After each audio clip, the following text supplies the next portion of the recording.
Namaskar, a very warm welcome once again, and a great privilege to have Dharmendra Pradhan ji here with us at the India Today Business Today post-budget conclave.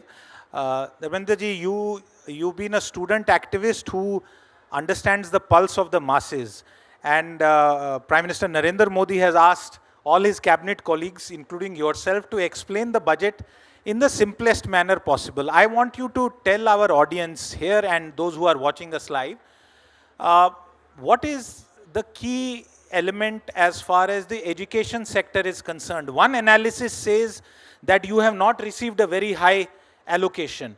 How would you explain that, sir? Thank you, Siddharth. You are a very critical teacher.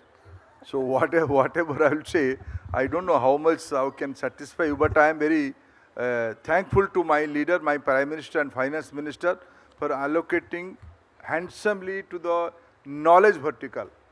It's in education, it's in health department, it's in METI, Ministry of METI. Putting together, my rough calculation is around 1,25,000 crore is the spending, will be spending in the education and other knowledge verticals. This is the highest ever allocation after independence. We are all implementing National Education Policy 2020. Our job is to create global citizens from India with a global viewpoint. They all will be answer for India's problem, challenge, and they will take responsibility. Also, their capacity will complement the global ecosystem. With this target, with this ambition, we all are preparing, implementing National Education Policy, and government is, the Finance Ministry, especially Honorable Prime Minister, is personally taking care how all this will be implemented with proper budget allocation. Since we talk about the number that you gave us, and it is a sizable number, Pradhanji, where do you expect to spend this allocation in the upcoming financial year? You see, education is a concurrent subject. There is a dual responsibility of union government. Also, the major responsibility lies with state governments. Government of India in the 21st century, what is our primary strategy? How do we unfold or implement NEP? We have to make education qualitative, accessible, affordable, and equitable. To implement all these four pillars of the new challenge, new requirement, Government of India is focusing how to make it qualitative, how technology will help for exponential growth, how the common man will access to the knowledge, access to the education we are offering, and how the good practices of the different states, different languages. NEP is giving emphasis to multilingualism, to the mother tongue, to the local language. There are enormous good literature in the different languages. This budget has given priority for digital library. What does it mean? It means all the good work of all the language will be, the new generation should learn should know all the good things in all the language. All these things are priority of the time.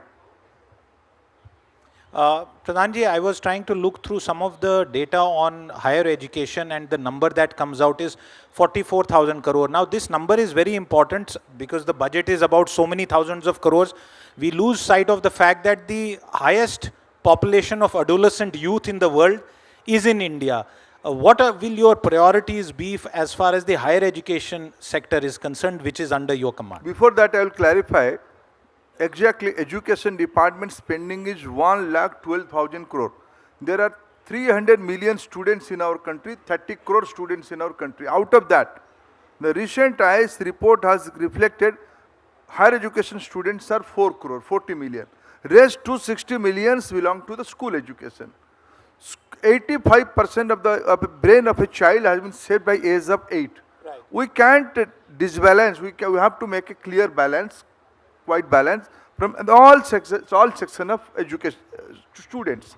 In the higher education, this spending of 44,000 crores is by education ministry. Let me give another example.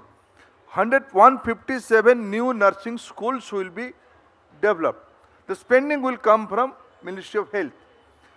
100 5G lab will be developed in the education institutions. The fund will come from METI or Telecom. The Science and Technology Department, Biotechnology Department, Space Science Department, Earth Science Department, half of their allocation are coming to the education institutions, reputed IITs, reputed NITs, reputed universities. That means putting together, this is not 44,000. Skill Ministry is spending around 3,500 crore in the skill vertical. If we bracket age-wise, for the adolescent age of young population, the spending will be more than 55 to 60,000 crore. This budget is giving importance for research and development. This budget is giving importance for entrepreneurship. Lot of spending on MSME will be there. 9,000 crore will be spent to incentivize the MSME ecosystem. That means the young person will get benefit out of that. New production chain, new supply chain, young person is going to be benefit. We have envisioned our education system now. We have a national credit framework system. That means the student will now study and work together. Prime Minister Modi very categorically said, degree are important, but competence is more important. So when we are creating a blending mode, work and study, degree and skill, in both this dual model, this is the model of so many developed economy, we have to create new pathway, we have to new learning modules. In all these area, I am very confident and very encouraged the kind of response we are getting from the educational community.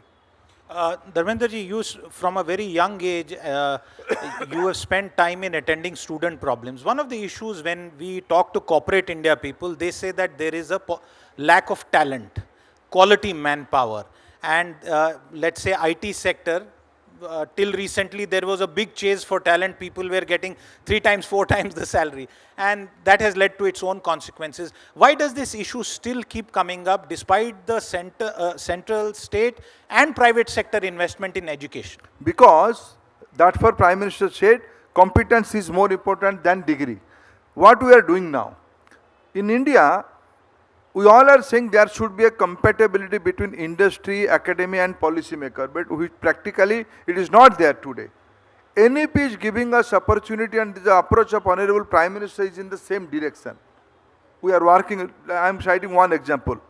Now we all are very enthusiastic about semiconductor industry in our country. Recently, the Ministry of METI and Ministry of Education sat together with the industry people, those who are working in the semiconductor industry. We asked them, what are your requirements to create an ecosystem from designing to project implementation? What kind of knowledge level you require in the supervisory level, in the design level, in the implementation level, in the high-end research level? They have identified certain number and certain area of their priority. Now, we are inviting a workshop involving all the important institutions of our country, universities, deemed universities, IITs, NITs, but this is the requirement of industry. They are ready to invest. Government of India and different ministry will also invest. State government are also coming forward, but you have to align yourself. That for NEP has recommended multidisciplinary, flexibility. These are the new policy reform we are envisioning in the NEP. The Modi government started the Institute of Excellence framework, and it was supposed to spur institutions to move up the value chain and provide better education. What is your assessment, if you can share with us, about how the Institute of Excellence framework has performed so far? Is there need to further sort of look into it? That's not Institute of, this is Institute of Eminence. That's the Institute of Eminence. That's the same thing. Yep. But after that, the NEP 2020 came out. Fundamentally, NEP 2020 want to create a research ecosystem, the well-knit network of academia, industry and policy maker. Through this network, through this strategy, we have to create a different kind of institution. All will not be center of excellence. Few will be center of excellence.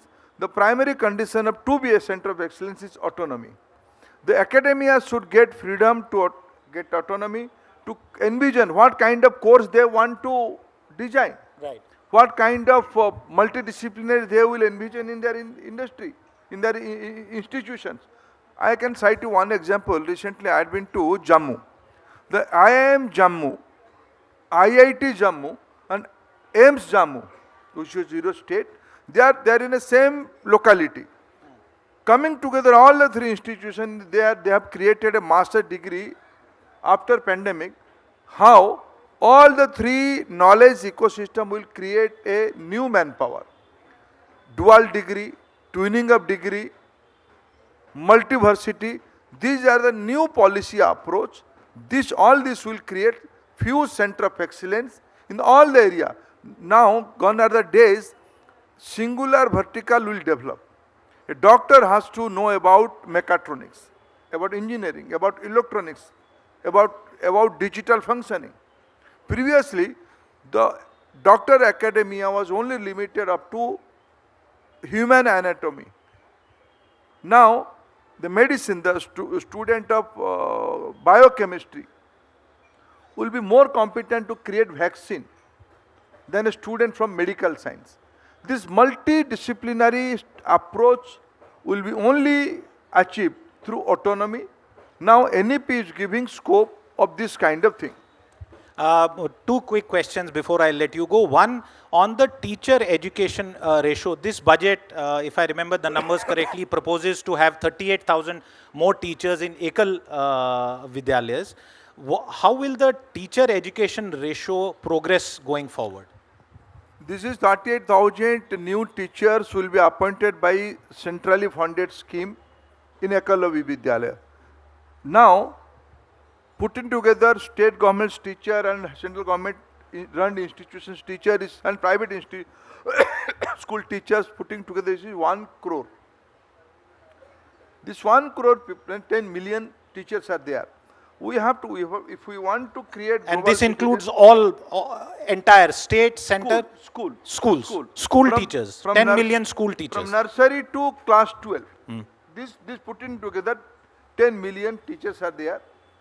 We have to enhance their capacity. We have to enhance their mathematical capacity, their science knowledge, their technology knowledge, their social science. They have to align with global geopolitics. We have to make them exposed to the new world. For that only, we consciously decide, if you want to make success the NEP 2020, we have to focus on teacher capacity, building teacher education. That's why now there are more than 750 DIETs, district level education institutions are there. We have to make center of excellence in all the districts. Okay. Dharmendra ji, one final question, and this is not about the budget. But with your permission, I must also inform the audience that since you have been education minister, I would safely say that gone are the days of controversies around autonomy of institutions and all the headline news that we used to see about certain institution, some board of governors, vice chancellor appointment. Why is that? Is that your experience in student politics, or have you used some different formula and mantra to deal with so many educational institutions all over the country? No, you are kind on me. Because you are fair on me, you are kind on me. That's why this is not in news. But previously also, there is a process.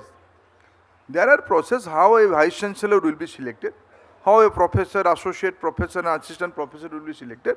Now the numbers are high also. We are in a appointment drive in the institutions. We have to follow the process. My government and Prime Minister Modi is a great believer of process-driven system. We are believing in process. Process will find out the best of the talent for the education institutions. आखिरी सवाल, आपको प्रधानमंत्री जी ने आने वाले साल के लिए क्या दायित्व, क्या काम दिया है? I am not talking about your responsibility for Karnataka and elections, purely from your ministry's point of view. How to implement, how to execute, how to ground the NEP 2020 is the biggest responsibility in front of the ministry, in front of all the responsible citizens of the country today.